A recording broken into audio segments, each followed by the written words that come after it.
하나님의 말씀 4장, 갈라디아서 4장 12절부터 20절입니다. 자, 갈라디아서 4장 12절부터 형제들아 내가 너희와 같이 되었은즉 너희도 나와 같이 되기를 구하노라. 너희가 내게 해롭게 하지 아니하였느니라. 내가 처음에 육체의 약함으로 말미암아 너희에게 복음을 전하는 것을 너희가 아는 바라. 너희를 시험하는 것이 내 육체에 있으되 이것을 너희가 없인 여기지도 아니하며 버리지도 아니하고 오직 나를 하나님의 천사와 같이 또는 그리스도 예수와 같이 영접하였도다. 너희의 복이 지금 어디에 있느냐? 내가 너희에게 증언하노니 너희가 할 수만 있었더라면 너희의 눈이라도 빼어 나에게 주었으리라. 그런즉 내가 너희에게 참된 말을 함으로 원수가 되었느냐? 그들이 너희에게 대하여 열심내는 것은 좋은 뜻이 아니오 오직 너희를 이간시켜 너희로 그들에게 대하여 열심을 내게 하려 함이라. 좋은 일에 대하여 열심으로 사모함을 받은 내가 너희를 대하였을 때뿐만 아니라 언제든지 좋으니라. 나의 자녀들아 너희 속에 그리스도의 형상을 이루기까지 다시 너희를 위하여 해산하는 수고를 하노니 내가 이제라도 너희와 함께 있어 내 언성을 높이려 함은 너희에 대하여 의혹이 있음이라. 아멘. 곡도 중요하지만 참 가사도 중요해요, 그죠? 오늘 가사는 빌립보서 2장 성경 본문을 가지고 만든 그 내용을 가지고 만든 찬양이잖아요. 굉장히 힘있고 또 찬양도 잘했지만 너무 감사하고 그렇습니다. 오늘 이렇게 우중에도 오신 여러분의 발걸음을 하나님께서 받으시고 또 말씀으로 하나님의 거룩한 은혜로 함께 하실 줄로 믿습니다. 오늘 우리 말씀드렸던 것처럼 우리 박정훈 우리 형제가 교회 2번 왔다 그러잖아요. 얼마나 어색하겠어요. 그러잖아요. 저도 군대 갔다 와서 교회를 나갔는데 이게 남의 집 같더라고요. 아마 그럴 거예요. 저렇게 왔을 때 만약 우리가 어떻게 해야 될까 그래. 왔다 가나 보다. 그렇게 생각해야 될까요? 아니면 교회는 따뜻한 곳이야 서로 격려하고 환영하고 그래야 될까요? 그죠? 예, 말 안 해도 다 아시겠죠? 그죠? 네.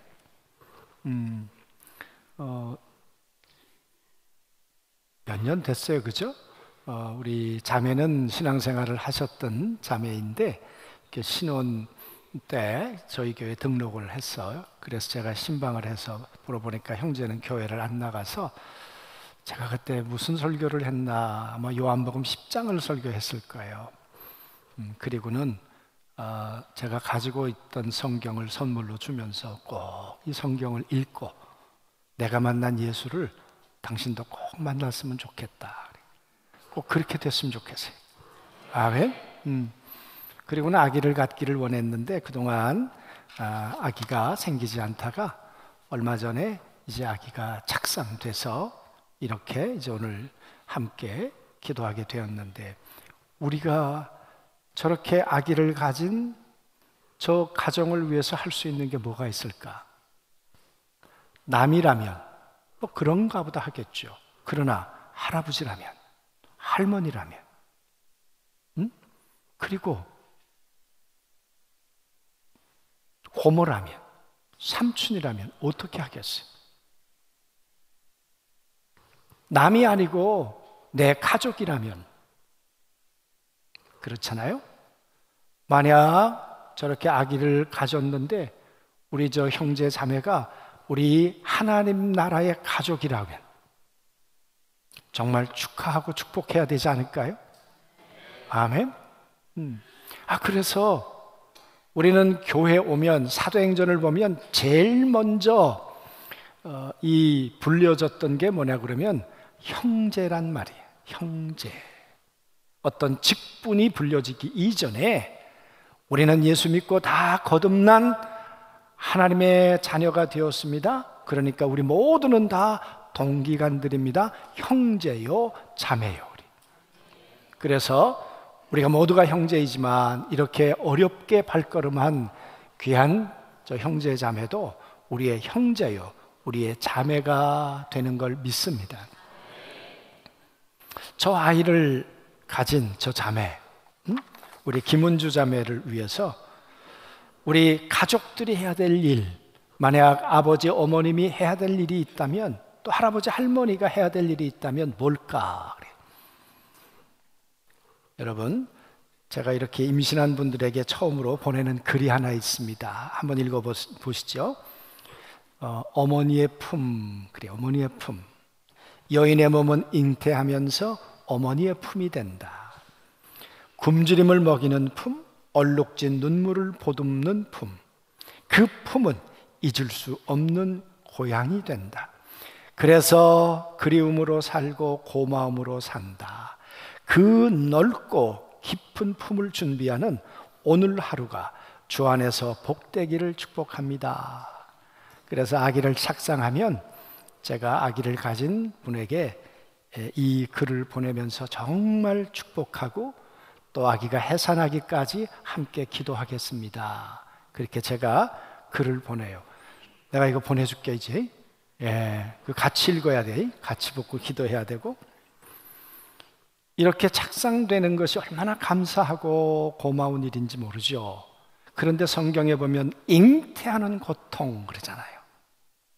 그래서 아기를 착상하고 나면 그때부터 입덧을 해요. 입덧. 어떤 자매는 내내 해산할 때까지 고생하시는 사람도 있고 분도 있고, 또 몇 달 하다가 또 마치는 분도 있는데, 긴 사람은요 정말 해산할 때까지 그 고생을 하는 사람들도 있더라고요. 그래서 제가 입덧하는 사람에게 이런 글을 써서 보낸 적이 있습니다. 입덧, 그 고통을 인내하는 것은 엄마가 된다는 소망 때문이다. 몸을 축내며 젖을 물리는 것은 엄마가 되었다는 기쁨 때문이다. 모든 것을 주어도 아깝지 않은 것은 엄마로 사는 것이 보람이기 때문이다. 만약 이 소중한 자식과 함께 예배할 수 없다면, 아마 제가 이거 토요일 날 썼을 거예요. 토요일 날은 예배 준비하라고 글을 써서 보내요. 이 보배 같은 선물이 지옥불에 던져진다면 소망, 기쁨, 보람이 무슨 의미가 있을까? 아이의 영혼을 위해서 기도하고 축복하는 밤이 되기를 기도합니다. 그래서 이 아이가 태중에서부터 하나님의 자녀가 되기를 엄마 아빠가 기도해야 돼. 아멘? 이 귀한 생명을 내게 주셨는데 이 생명이 하나님의 축복 가운데 태어나고 하나님의 축복 가운데 예수 그리스도를 만나고 이 땅을 그렇게 살아가다가 영원한 하나님의 나라에서 함께 만나야 되지 않겠어요? 이 땅에서는 엄마 아빠로 만나요. 남편과 아내로 만나요. 그러나 하나님의 나라 가면 다 성도예요. 거기 가서는 엄마 아빠가 아니에요. 남편과 아내도 아니에요. 그래서 우리는 내 자녀이지만 하나님께서 우리를 만나게 한 성도로 만나게 했다는 것을 우리는 기억하고 남편에게도 성도로 대해야 되고 자식도 귀중한 성도로 대해야 된다, 그 말이에요. 아멘? 여러분, 이 아이가 점점 자라나서 이제 태어날 때가 점점 가까이 와요. 제가 아마 작년 3월 달에 썼던 글인데, 우리의 소중한 가족이 된 랄프야, 태명이 이 아이는 랄프였어요. 내가 태어나 세상의 빛을 보는 날이 점점 가까이 다가오는구나. 그날 너를 태중에서 지으신 창조주를 찬양하는 감격의 날이 될 거다. 너의 존재만으로 기쁨이 되어준 것이 감사하는 날, 오늘은 태중에 있는 너와 함께 복된 자리에서 감사와 찬양을 올릴 거다. 이제 출산을 얼마 앞둔 자매이지요. 사랑하는 성도 여러분, 정말 아기를 내가 속에 품고 이렇게 10달을 자라게 한다는 것이 얼마나 감사해요. 응? 그러나 여러분, 이 아기를 출산하는 것이 또 이 10달의 과정이 얼마나 또 수고스러운 일이냐. 혼자만의 일이 아니라 남이 아니고 가족이라면 함께 축복하고 함께 기도하고 함께 격려하지 않겠어요? 응?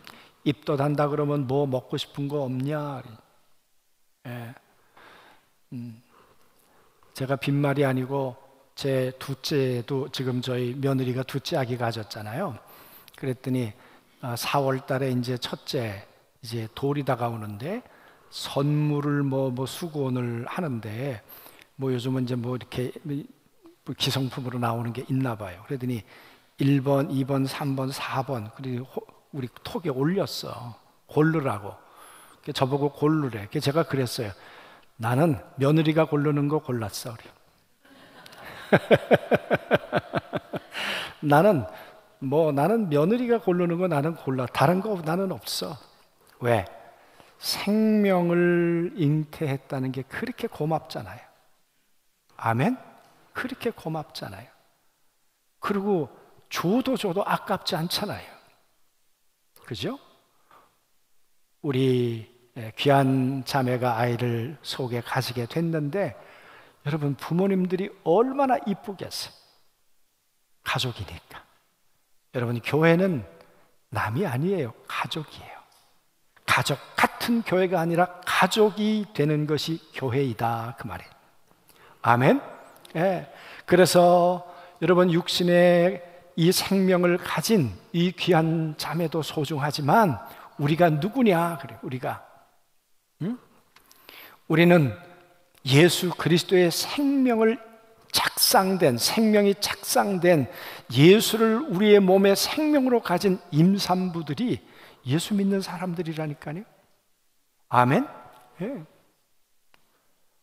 오늘 바울의 고민이 뭡니까? 바울은 예수님보다 2살 정도 어려요.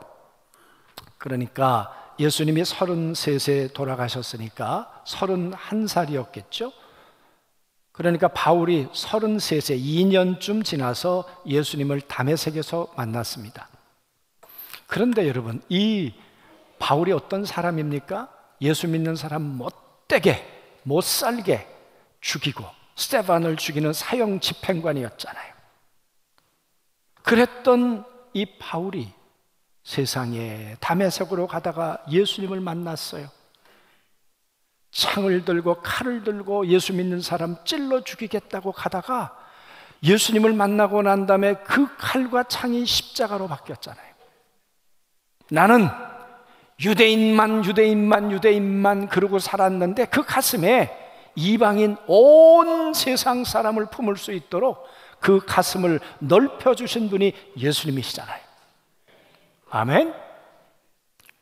그 예수님을 만나고 10여 년이 지나고 난 다음에 안디옥 교회에서 선교사로 파송했습니다. 선교사로 파송된 이 바울이 갈라디아 지방으로 선교를 나갔죠.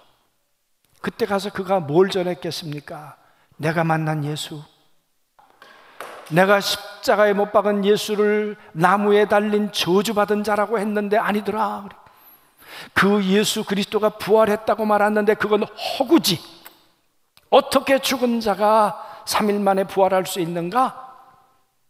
그건 거짓이라고 이야기를 했는데, 그런데 아니 부활하신 예수님이 나를 만나 주셨어.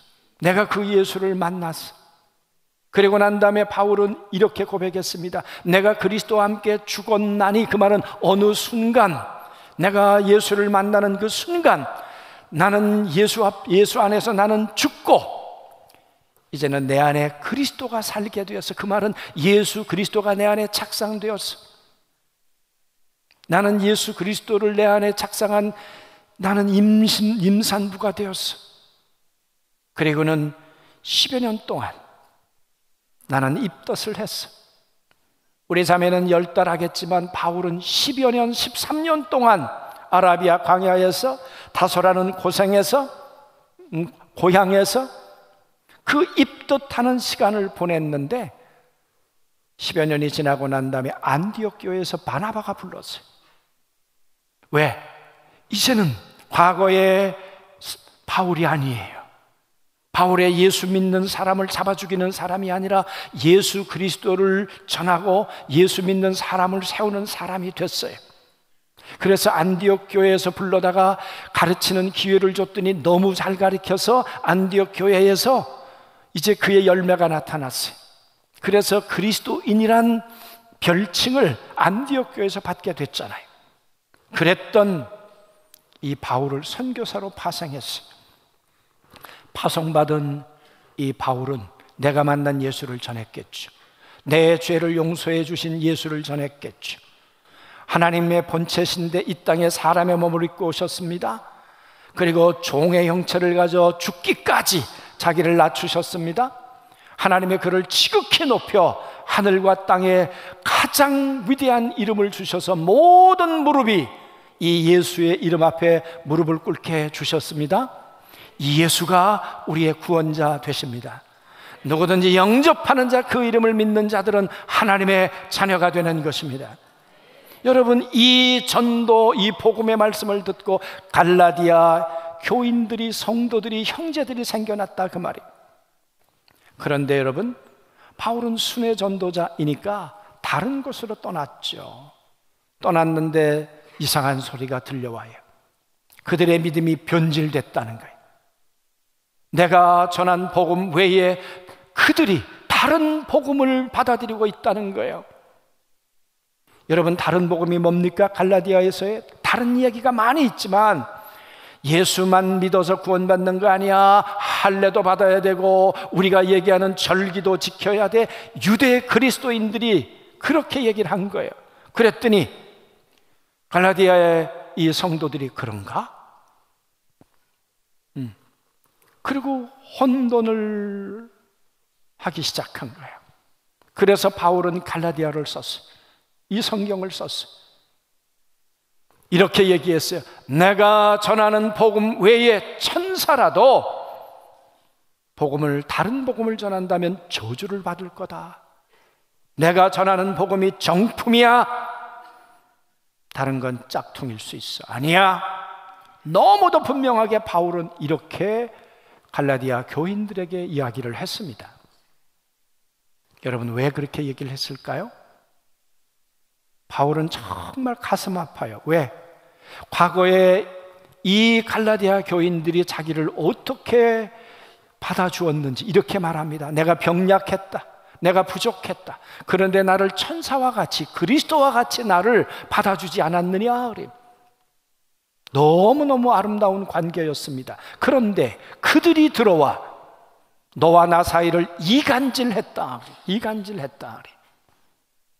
그러니까 이 바울과 이 갈라디아 성도들이 그렇게 아름다운 관계이었는데 이 거짓 가르치는 사람들이 들어와서 바울이 저거 별거 아니야. 바울이 정말 사도도 아니야.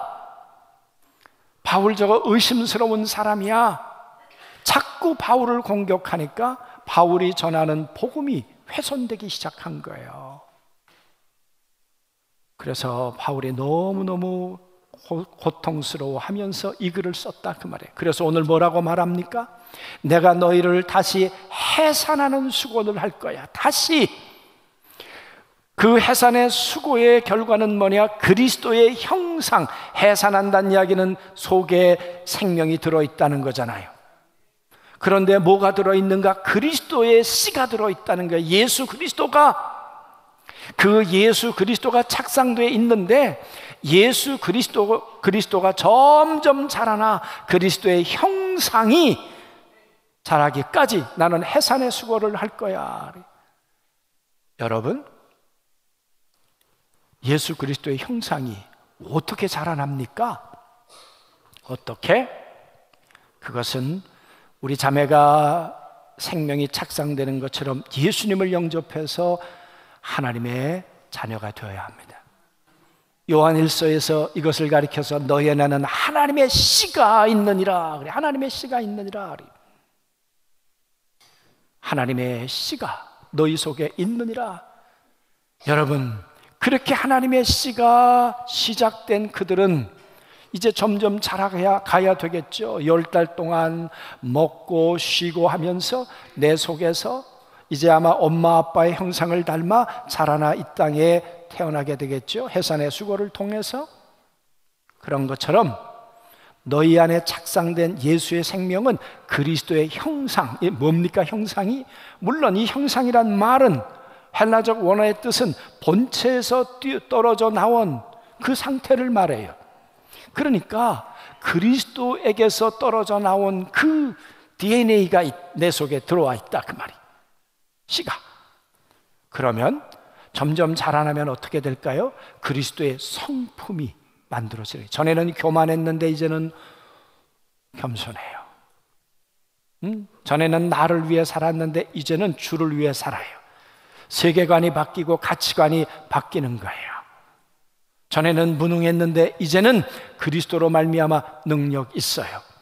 그래서 예수님이 이렇게 말씀하세요.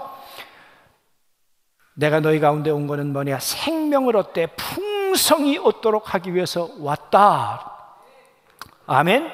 그래서 예수 그리스도를 믿으면 내 속에 성품이 점점 자라면 이 성품을 통해 사람들과 아름다운 관계를 맺어서 관계가 풍성해져요. 무능했는데 내게 능력 주시는 자 안에서 주님의 능력으로 살게 되면 무능이 능력 있는 사람이 되어서 사람들로부터 인정도 받아요. 전에는 나만 이기적으로 살다가 이제는 이타적으로 그리스도를 닮아 살게 되면 사람들이 나를 존경해줘요. 그래서 나는 생명을 얻되 풍성히 얻는 하나님의 축복의 사람이 되는 줄로 믿습니다. 그래서 바울은 나는 너희를 위해 해산의 수고를 할 거야. 그런데 해산의 수고가 쉬워요? 제가 2부 예배 끝나고 나가서도 그랬어요. 누뚱이 하나 더 낳지. 아이고 절대 그런 얘기 하지 마세요. 아니 하나 더 낳아봐. 내가 매일 이걸 보내줄게. 그랬더니 아이고 보내지. 안 받아도 돼요. 전에 주례를 해서 이제 결혼을 했습니다. 아기가 생겼어요. 그러더니 목사님 저는요 5명 낳을 거예요. 5명. 그래 진짜 잘했다. 아기 하나 낳고 신방을 했어요. 신방을 해서 출산 신방을 해서 고생했지. 앞으로 넷 더 낳아야지. 그랬더니 아니요 목사님 절대 안 나요. 절대 안 나요. 해산의 수고가 그리 어려운 거예요. 그런데 바울이 이 해산의 수고를 하겠다는 거예요. 교회가 뭘 하는 것인가?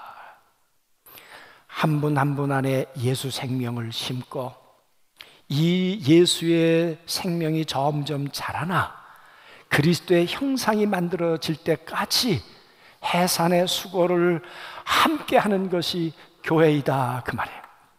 68년 전에 하나님께서 왜 이곳에 안중교회를 세웠습니까? 이 안중교회를 통해서 왜 주변에 18개 교회를 세웠습니까? 왜 해외에다가 7개 교회를 또 세웠습니까? 교회만이 하나님의 생명을 착상시키고 생명을 자라게 하고 이 생명이 이 땅에 그리스도를 닮아 해산의 수고를 통해 자라나도록 하는 일이, 이 땅에 태어나도록 하게 하는 일이 교회만이 하는 일이기 때문에 그렇다 그 말이에요. 아멘. 여러분 그래서 우리 한 주간 동안 안중교회를 위해서 기도해 주시고 안중교회를 축복해 주시고 지금까지 수고했던 분들에 대해서 감사할 뿐만 아니라 그리고 오는 우리 다음 세대 우리 안중교회 성도들을 위해서 정말 기도로 축복해 주시고 마음껏 복된 교회가 되도록 이런 교회, 생명이 자라고 생명이 출산하는 교회가 되도록 그렇게 우리가 수고를 다해야 될 줄로 믿습니다. 아멘. 제가 참 읽을 것들이 많이 있지만 마지막으로 하나 읽을게요. 지난 1월 달에 우리 이승호 박쥐윤이라는 우리 자매가 아기를 낳으러 가는 날이에요. 걔 예명이는 불링이에요. 불링.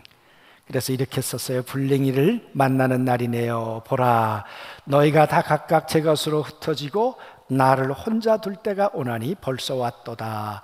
그러나 내가 혼자 있는 것이 아니라 아버지께서 나와 함께 계시느니라. 요한복음 16장 32절이에요. 예수님도 누구와도 함께 하실 수 없는 홀로 가셔야 하는 시간이 있으셨습니다. 그러나 어떤 상황 속에서도 함께 하시는 분이 계셨습니다. 품이 되어주시는 하나님이십니다. 분만실로 향하는 시간 주품 안에서 평안하기를, 그리고 불링이의 시작이 주님의 품 안에 있음을 믿기에 응원하고 기도합니다. 힘내시고 불링이와 함께 주의 은혜가 떠나지 않는 복된 가정 이루어가기를 축복합니다. 사랑하는 성도 여러분, 우리 저렇게 아기를 가지고 이제 해산하는 날까지 우리가 해야 될 일이 있다면 뭐예요? 축복하는 거죠. 만날 때 먹고 싶은 거 없냐? 입도 타는데 고생하는 건 없냐? 그리고 할 수 있다면 용돈도 좀 주시고. 지난번에 여기서 세례받았던 아이가 그렇게 저를 보고 웃어요. 그랬더니 걔는 예명이가 튼튼이었어요. 엄마 아빠가 이래요. 목사님, 얘가요 늘 기도해 주셨던 걸 아는가 봐요. 다른 사람 보면 안 웃는데 목사님만 보면 웃어요. 엄마 얘기예요. 제 얘기가 아니고. 제 얘기하는 것은 저 아이가 나왔을 때 여러분을 보면서 인상 팍 쓰면 좋겠습니까? 여러분을 보면서 빵긋빵긋 웃으면서 제가 엄마 태중에 있을 때 이렇게 기도해줘서 얼마나 고마운지 몰라요. 그게 여러분 교회이고 가족 아니겠습니까? 하늘의 가족인 거죠. 그러므로 사랑하는 성도 여러분, 교회는 뭐냐? 하나님의 생명이 착상되도록 이 예수의 복음을 전하는 것, 이 예수의 복음이 전해졌으면 해산의 날까지 격려하고 함께 해산의 수고의 날까지 그렇게 함께 걸어가는 거고, 해산의 수고를 통해 생명이 이 땅에 태어났을 때 박수해주고 격려해주는 것, 육체의 생명뿐만 아니라 예수의 생명이 그렇게 해산할 수 있도록 수고하는 것이 교회인 줄로 믿습니다. 우리 안중교회가 이런 복된 교회, 끊임없이 생명을 살리는 교회로 하나님의 은혜를 덧입게 되기를 주님의 이름으로 축원합니다. 아멘.